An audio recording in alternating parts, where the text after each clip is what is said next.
Sir कोई वाहन मालिक है जो आपके ऊपर एक आरोप लगाया है कि उसके मदद पीछे गाड़ी का आपने सेल कर दिया या और भी हो, इस पर आप क्या कहना चाहेंगे?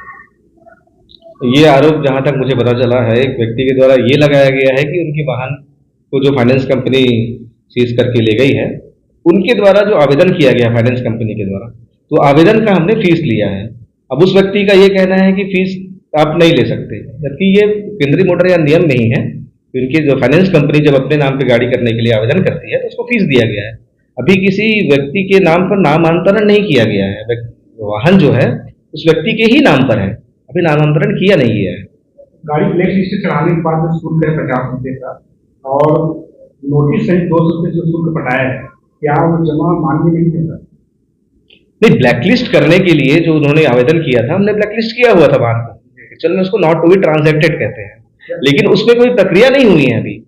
अभी सामने से केवल आवेदन हुआ है और ये अधिकार है फाइनेंस कंपनी का, वो आवेदन करती है फॉर्म 36 में, और उसके बाद हमने फॉर्म 37 में आवेदक जो है वाहन स्वामी है उनको नोटिस ही भेजा है। हमने ही उनको बताया है कि आपके सामने वाले पक्ष द्वारा आवेदन किया गया है।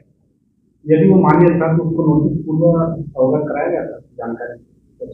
किस चीज का समझा नहीं मैं? ये संबंध में जो ब्लैकलिस्ट की सूचना उसको पहले जानकारी अवगत कराया गया था? ब्लैकलिस्ट तो आवेदक नहीं किया था, जो वाहन स्वामी है उसने ही ब्लैकलिस्ट का आवेदन किया था, उसी के आधार पर वाहन को नॉट टू बी ट्रांजैक्टेड किया गया था। तो एक ही दिन में 2 ओटीपी और नोटिस जारी करना ये सर्वमान्य है? ओटीपी तो हमने फाइनेंस कंपनी को दिया है ना। एक ही दिन मतलब ओटीपी जारी करना, उसी दिन नोटिस जारी करना? हाँ बिल्कुल, क्यों नहीं हो सकता। आवेदन जैसे ही आया हमने सामने वाले को नोटिस दे दिया, वो तो पहुंचा तो 2 दिन बाद होगा उसके पास, बाई पोस्ट भेजते हैं ना। क्या लगता है सर किस तरीके से शिकायत की है आप पर आरोप लगाए हैं, क्या है?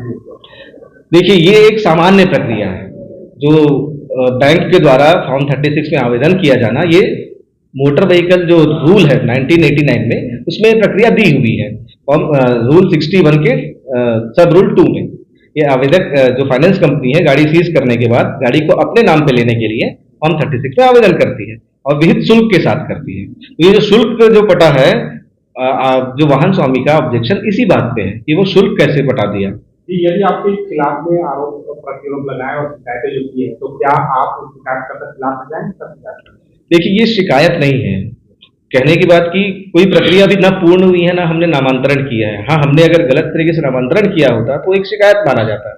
इसमें तो केवल अभी शुल्क अदा किया है सामने वाले ने। अब हम दोनों पक्षों को बुला के उनकी सुनवाई करेंगे, उसके आधार पे एक निर्णय लेंगे कि नामांतरण किया जाना है या नहीं किया जाना है। मेरे कहने का मतलब था अश्विनी कुमार तिवारी ने आपके विरुद्ध में लगातार विभिन्न विभागों पर, मंत्री बंगले पर भी शिकायतें की है, क्या उसके अगेंस्ट में आप जाकर के कंप्लेन देंगे उनका?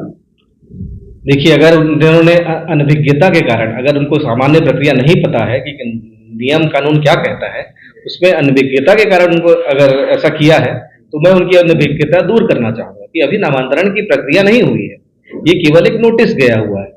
अब दोनों पक्षों को जो बुलवा रहे हैं हम अगली सुनवाई में, तो उसके आधार पर निर्णय लिया जाएगा, तब नामांतरण की प्रक्रिया की जाएगी। बिना फिटनेस का बस जो तिवारी है, वार्ड नंबर 10 कोबिया निवासी, जो कि मेरे नाम में एक गाड़ी बेमेतरा में पंजीयन था, जिसका मैंने ब्लैक लिस्ट करवाया था।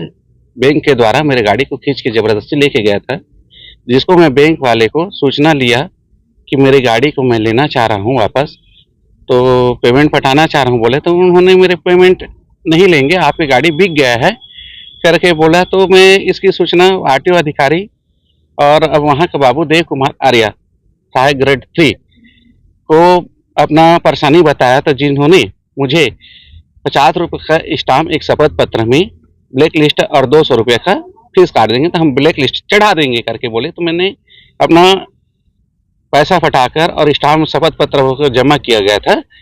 उसके बाद फिर से देव कुमार आर्या द्वारा अभी 12/2/2026 को बैंक वाले से मिली भगत कर उन्होंने ब्लैक लिस्ट में गाड़ी रहते हुए जानते हुए भी उन्होंने एक ओटीपी प्रदान कर दिया किसको, बैंक वाले को, जिससे मुझे क्षतिपूर्ति हुई है और जो नियम के उल्लंघन है।